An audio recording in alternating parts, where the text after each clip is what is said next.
यज्ञ हमको 6 नसीहत देता है। 6 नसीहतें बहुत 6 नसीहतें बहुत सारे व्याख्यान दीजिए। नहीं बेटे, बहुत सारे व्याख्यान देने की जरूरत नहीं है, 6 व्याख्यान बहुत हैं। और अग्नि, यज्ञाग्नि, जिसका हम प्रचार करते हैं, जिसको आपको हम रोज हवन कराते हैं, कन्याएं हमारी नियमित रूप से हवन करती हैं। आप तो नियमित नहीं कर पाते, वर्षा हो जाती है तो हमको बंद भी करना पड़ सकता है, पर हमारी कन्याएं जिस यज्ञाग्नि को रोज प्रज्वलित करती हैं, गाती है तो बहुमेच का रोज यज्ञ होता है। और जिस यज्ञ को हम घर घर में रोज के लिए फैलाना चाहते हैं बलवैश्य के रूप में, क्या शिक्षा देता है? 6 नसीहतें देता है। 6 नसीहतें आप पार कर लें तो आपका बेड़ा पार हो सकता है।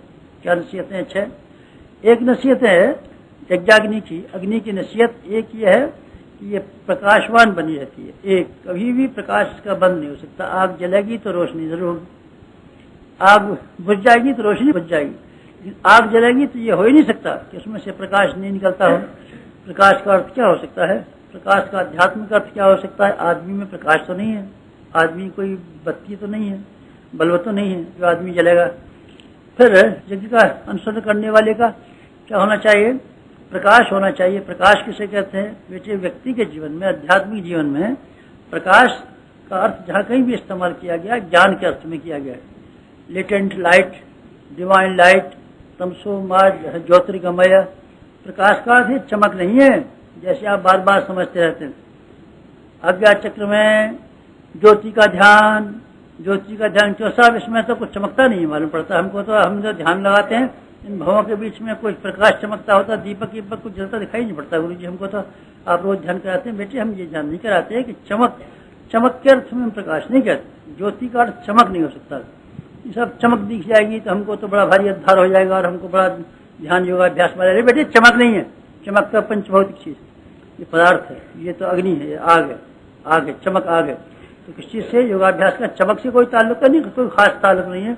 चमक दिख जाए तो अच्छी बात है, नहीं दिख जाए तो अभी कोई खराब बात नहीं है। तो आप इसका ध्यान कराते हैं। आज्ञा चक्र में वो क्या चीज हो सकती है बेटे? वो ज्ञान है, प्रकाश का अर्थ हमेशा आध्यात्मिक परिभाषा में ज्ञान के अर्थ में है। आत्मा में प्रकाश हो गया, आत्मबोध हो गया, ज्ञान का अर्थ है। ज्ञान कौन सा? स्कूल में पढ़ाया था नहीं बेटे, स्कूलों वाला नहीं। स्कूलों वाले ज्ञान को तो शिक्षा भी कहते हैं और जानकारी कहते हैं। और ये तो पदार्थ विज्ञान के भीतर आती है, क्योंकि पदार्थों को सिखाती है।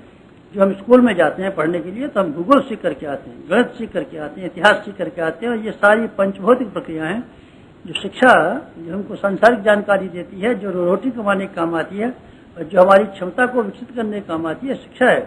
विद्या जिसको हम प्रकाश कहते हैं, जिसको हम ज्ञान के अर्थ में प्रयोग करते रहते हैं। गायत्री में भी ज्ञान के लिए, धी के लिए कहा गया है। ये धी क्या चीज है? वो धी वो है जो हमारी आत्मिक समस्याओं का समाधान करती है। ज्ञान का अर्थ केवल ये है जो हमारी आंतरिक समस्याएं, आंतरिक गुत्थियां जो उलझी पड़ी, सुलझने में नहीं आती। हमारे भीतर कितना अंधेरा, बाहर तो अंधेरा नहीं है। दिन में तो सूरज चमकता है, रात को चंद्रमा चमकता है। रात सूरज चंद्रमा नहीं भी चमकते हों तो हम बत्ती जला सकते हैं, अपनी रोशनी जला सकते हैं, तेल का दीपक जला सकते हैं, मिट्टी के तेल का दीपक जला सकते हैं। ये अंधेरा तो दूर हो सकता है, पर हमारे भीतर में जो सघन अंधकार छाया हुआ है, इसकी वजह से हमको रास्ता नहीं दिखाई पड़ा। कहाँ चला जाना चाहिए कुछ पता नहीं चला, कहाँ जाना चाहिए कुछ पता नहीं चला। हम भटकते रहे सारे जिंदगी भर और ये तलाश करते रहे जाना किधर है, यही पता नहीं चल सका। जाना कहाँ है? इंद्रियों ने भटका दिया तो उधर ही चल दिए, पैसे ने भटका दिया तो वहीं चल दिए, दोस्तों ने भटका दिया तो वहीं चल दिए। सारे के सारे जीवन में भटकन हमारे हिस्से में आई और हमको कोई रास्ता न मिल सका जिसको देख करके हमको वस्तु स्थिति पता चल जाती। ज्ञान होना चाहिए था जिससे वास्तविकता की जानकारी हो। अंधेरा कमरे में बड़ा हुआ है, ये क्या चीज है? ऐसा कुछ मालूम पड़ता है, कुछ गीला क्या हो सकता है? आटा भी हो सकता है, गीला आटा, और बिल्ली की टट्टी भी हो सकती है। क्या ऐसा बताइए, मालूम नहीं सब कोई गीला है। पत्ती जला, अभी बता देंगे बिल्ली की टट्टी है कि आटा है। अरे महाराज जी हमको पहले तो समझते थे आटा है तो टट्टी निकल पड़ी। तो बेटे बत्ती क्यों नहीं जलाई? बत्ती नहीं न जलाने की वजह से, ज्ञान का प्रकाश न होने से हमको जीवन की एक भी समस्या का वास्तविक स्वरूप दिखाई नहीं पड़ता। न हमारे समाधान हाथ लगते, न हमारे हाथ समाधान लगते हैं, न हमको समस्या का स्वरूप मालूम पड़ता। हम केवल भटकते रहते हैं, इधर की तलाश ये ढूंढते रहते हैं। ये कारण भी हो सकता है और ये समाधान भी हो सकता है। हजारों समाधान तलाश करते हैं, हजारों कारण तलाश करते रहते हैं और बात कहीं पता नहीं चलती है। न कोई निदान हो पाता है, न हम कोई चिकित्सा तलाश कर पाते हैं। भटकते रहते हैं। इसका इलाज कराया, बुखार हो सकता है, हाँ बुखार भी है तो लाइए दवाई दे दीजिए, टीबी मालूम पड़ती है। हाँ साहब शायद टीवी भी हो सकती है, लाइए दवाई दे दीजिए। ये क्या मालूम पड़ता है? कुछ और मालूम पड़ता है साहब। आपको तो ब्लड प्रेशर मालूम पड़ता है, उसकी गर्मी है, शायद ब्लड प्रेशर भी हो सकता है, पता ही नहीं चलता क्या बात। मतलब वास्तविकता की जानकारी जिससे हो जाती है इसको हम ज्ञान कहते हैं, और इसको हम यज्ञाग्नि जो हमको सिखाती है, प्रकाश सिखाती है। प्रकाश सिखाती है आदमी को प्रकाशवान होना चाहिए, आदमी को ज्ञान युक्त होना चाहिए, जिससे वास्तविकता को समझता हो और वास्तविकता को समझाने में समर्थ हो सकता हो। प्रकाश दीपक का प्रकाश होता है, दीपक जलता रहता है, स्वयं में अपनी शान से जलता रहता है, अपनी और सबकी आंखों को घसीटता रहता है, जहाँ कहीं भी रहता है वहाँ रोशनी पैदा करता रहता है, भटकाव को दूर करता रहता है।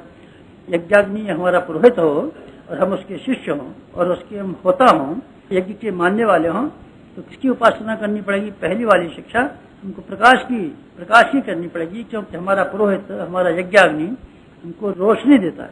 और पहली बात ये कहता है आप रोशनी प्राप्त कीजिए, दिशा प्राप्त कीजिए, रास्ता प्राप्त कीजिए।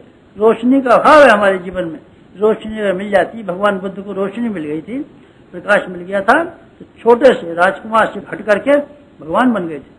भगवान हो सकता है इंसान, बिल्कुल हो सकता है, अगर उसको प्रकाश मिल जाए। था अंधकार मिल जाए तो बेटी ऐसी मट्टी पलित होती रह सकती है जैसे हमारी आपकी होती है, हमारी और आपकी मट्टी पलित होती है। दुर्बुद्धि हमको पटक पटक कर चिमारती है, रुला रुला कर चिमारती है, इस कदर हैरान करती है जैसा कि हमारा कोई बैरी दुश्मन भी नहीं कर सकता। और सारे से छुटकारा और निजात कैसे मिल सकती है? निजात पाने का एक ही तरीका है कि हमको प्रकाश मिल जाए। यज्ञाग्नि हमको यही सिखाती है, पहला शिक्षण ये देती है कि हम प्रकाशवान हैं। हम कौन? अग्नि।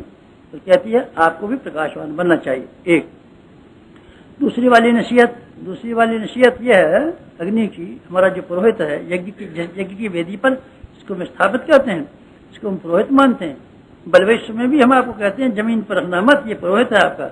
पुरोहित को सिंहासन दिया जाता है और यज्ञाग्नि के लिए वेदी बननी चाहिए।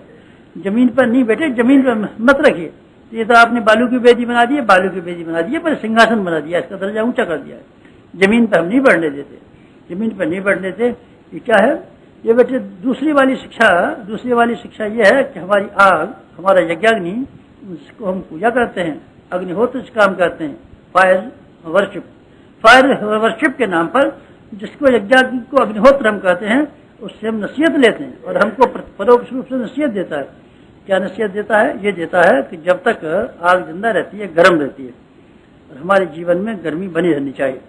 हर इंसान को, हर यज्ञ के उपासक को एक शिक्षा अपने पुरोहित से ग्रहण करनी चाहिए कि वो जिंदगी भर गर्म बना रहे। गर्म से क्या मतलब है? गर्म से मतलब गुस्सा नहीं है बेटे, गर्म से मतलब है सक्रिय क्रिया से गर्मी पैदा होती है। गर्मी की साइंस, गर्मी कहाँ से आती है ये बताइए? गर्मी आकर है क्या? गर्मी बेटे रगड़ से पैदा होती है और किसी तरह पैदा।